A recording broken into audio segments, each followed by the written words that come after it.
నమస్తే. ప్రస్తుతం మనతో పాటు సీనియర్ జర్నలిస్ట్ భరద్వాజ్ ఉన్నారు. ఆయనతో మాట్లాడదాం. నమస్తే సార్. నమస్తే. సార్ గ్రాక్ వర్సెస్ బీజేపీ నడుస్తుంది ఇండియాలో అని చెప్పేసి అంటున్నారు. ఎందుకు అనంటే అసలు ఏది దాచకుండా అండ్ హిస్టరీ గురించి అయితే కొన్ని అలిగేషన్స్ ఉన్నాయి. దానికి సంబంధించి కూడా మొత్తం క్లియర్‌గా చెప్తుంది. అసలు చాట్ జీపీటీకి మిగతా ఏఐలకి గ్రాక్‌కి చాలా డిఫరెన్స్ ఉంది అని చెప్పేసి అంటున్నారు. మొత్తానికి గ్రాక్ అండ్ ఇటు బీజేపీ ఇది మొత్తం ఒక రైవల్వరీ స్టార్ట్ అయింది అని అంటున్నారు. ఎలా చూడొచ్చు అంటారు సార్? అంటే సోషల్ మీడియాతో ఉన్నటువంటి ప్రాబ్లమే ఇది. అన్ని పార్టీలు ఫేస్ చేస్తున్నాయి దీన్ని. అయితే ఇవి వద్దు అని ఆ ప్లాట్ఫామ్స్తో ఫైట్ చేసేటువంటి పరిస్థితులు ప్రభుత్వాలు లేవు. ఇప్పుడు అది జరుగుతోంది.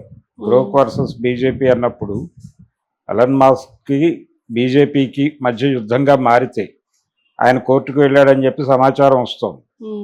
ఒకవేళ అదే జరిగితే దీన్ని కట్టడి చేయటం అనేది కొంచెం ఇబ్బందితో కూడుకున్న వ్యవహారంగా మారుతుంది.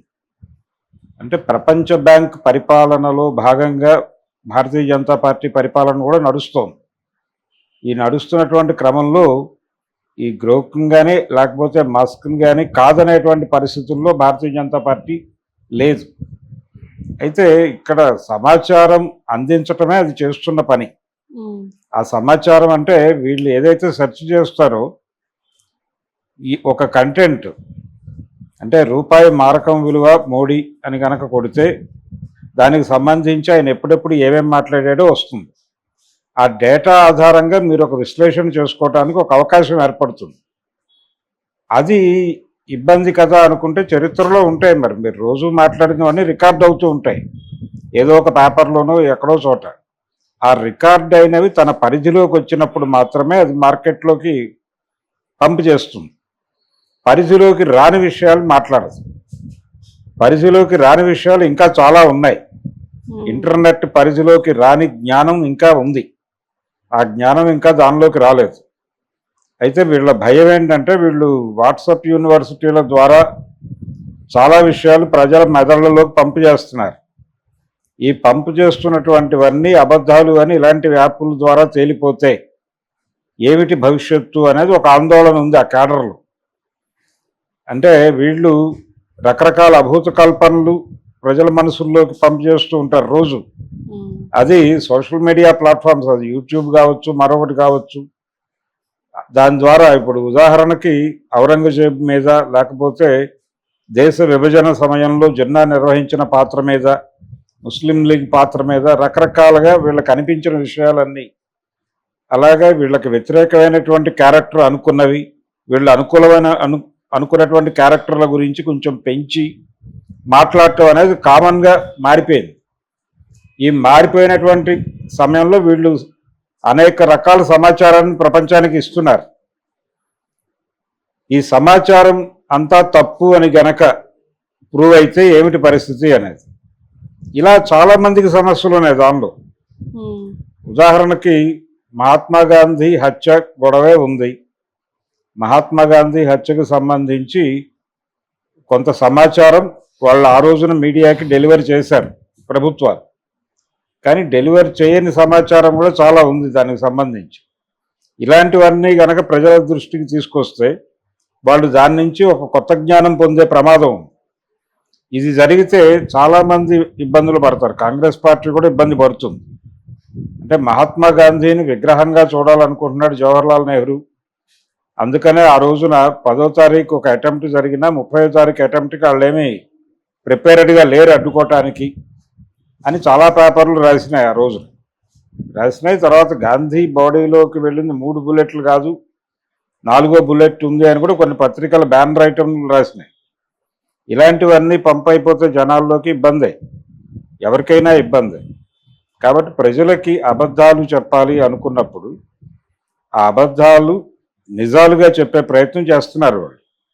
ఉదాహరణకి శివాజీ వర్సెస్ ఔరంగజేబు అనేటువంటి ఒక ప్రోగ్రాం నడుస్తోంది.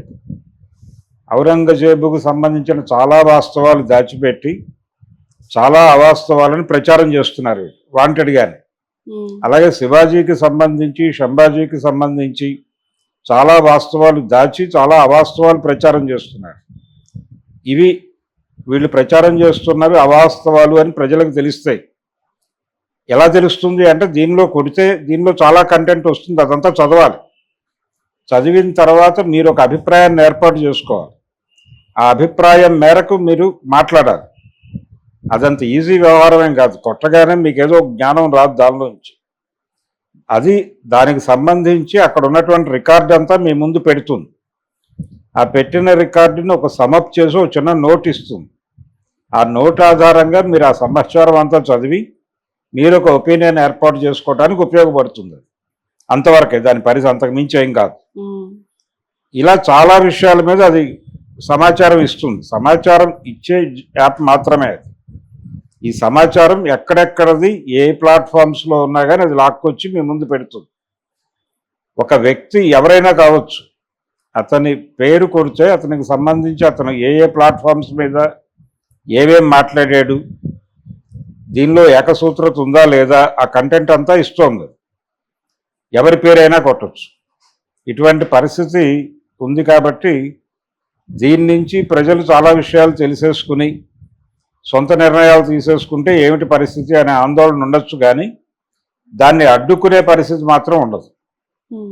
దాన్ని అడ్డుకునే పరిస్థితి డెఫినెట్గా ఉండదు. అడ్డుకోవడం అంటే వరల్డ్ బ్యాంక్తో యుద్ధం చేయటమే. ఆ యుద్ధానికి సిద్ధంగా భారతీయ జనతా పార్టీ కానీ మోడీ గారు కానీ లేడు. కానీ ఎట్లా చెయ్యాలి అంటే దానికి ఫీడ్ అయ్యేటువంటి సమాచారంలో వీళ్ళ ఆర్గ్యుమెంట్స్ కూడా కనుక ఫీడ్ అయిపోతాయి ప్రాపర్గా, అప్పుడు ప్రజల్ని కన్ఫ్యూజ్ చేయడానికి త్రూ యాపే వీళ్ళకి ఒక అవకాశం దొరుకుతుంది. అంటే ఒక 3 విషయాలు ఒక ఇది వస్తే, వన్ సైడ్ ఆర్గ్యుమెంట్ కొంత వస్తే అదర్ సైడ్ ఆర్గ్యుమెంట్ కూడా కొంత ఉంటుంది. ఈ రెండింటినీ జడ్జి చేసుకుంటూ వెడతారు. వీళ్ళు కొంచెం అగ్రెసివ్గా కనుక కంటెంట్ పెట్టేస్తే దాని దృష్టికి వచ్చేలాగా వీళ్ళు కూడా రకరకాల ఏరియాల్లో కంటెంట్ పెట్టాలి.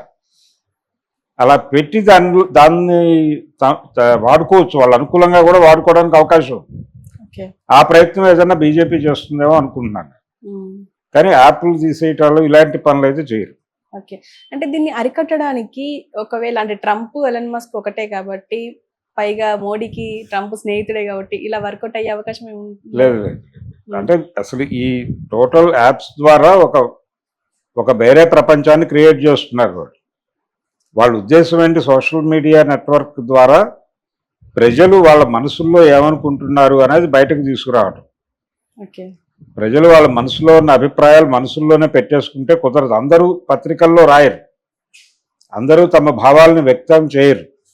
వ్యక్తం చేయని వాళ్ళ చేత కూడా వ్యక్తీకరణ చేయించటం అనేది సోషల్ మీడియా ఉద్దేశం. చాలామంది ఇంతకుముందు మాట్లాడేవాళ్ళు కాదు, ఇప్పుడు చాలామంది మాట్లాడుతున్నారు. చాలామంది రాసేవాళ్ళు కాదు, ఇప్పుడు అందరూ రాస్తున్నారు. రకరకాల అంశాల మీద ఫేస్బుక్లోనో ట్విట్టర్లోనో ఎక్కడో చోట తమ అభిప్రాయం రాసేస్తున్నారు. ఈ రాయటం ద్వారా ప్రజల మెదళ్లలో ఏముందో ప్రభుత్వాలకు తెలుస్తుంది. తెలిసాక వీళ్ళని ఎట్లా హ్యాండిల్ చేయాలో వాళ్ళకి అర్థమవుతుంది. ఎవరెవరు తమకి వ్యతిరేకంగా మాట్లాడుతున్నారు, ఎవరు అనుకూలంగా మాట్లాడుతున్నారు అనే ఒక డేటా తయారు చేసుకోవడానికి అవకాశం ఉంటుంది. ఈ యాప్లన్నీ కూడా ఫోన్ నెంబర్తో అనుసంధానం ఉంటాయి. ఫోన్ నెంబర్తో పాటు గూగుల్ మెయిల్తో యాడ్ అయి ఉంటాయి. ఇవన్నీ యాడ్ అయి ఉంటాయి కాబట్టి ఎవరు ఏం మాట్లాడినా ఆ ఫోన్ నెంబర్ తాలూకా డేటాలో అది స్టోర్ అయిపోతూ ఉంటుంది. స్టోర్ అయిపోయినప్పుడు బలానా అంశం మీద ఎవరెవరు వ్యతిరేక అభిప్రాయాలు వ్యక్తం చేశారంటే ఆ ఫోన్ నెంబర్లన్నీ వచ్చేస్తే ఇంతమంది మనుషులు మనకు వ్యతిరేకులు అని చెప్పి ఒక్కొక్కడిని అలా ఎలిమినేట్ చేయాలో ఆలోచించవచ్చు. దానికోసం ఈ సోషల్ మీడియా అనేది ఉంది. ప్రపంచాన్ని మీరు ఆవిష్కరించుకోండి అని చెప్పడం కోసం కాదు, ప్రజాసేవ కోసం కాదు. ప్రజల మనసుల్లో ఏముందో తెలుసుకుని వాళ్ళ మీద దాడి చేయడానికి పెట్టారు ఆ వ్యవస్థ. అందుకని ఇది కేవలం భారతదేశానికి సంబంధించిన వ్యవహారం కాదు. గ్లోబలైజ్ అయిపోయి ఉన్నాం మనం. గ్లోబలైజ్ అయిపోయినటువంటి ఎకానమీలో స్ట్రేట్ వ్యతిరేక అభిప్రాయాలు ఎవరిలో ఉన్నాయనేది తెలుసుకోవటం వాళ్ళకి అవసరం, అమెరికాకే అవసరం.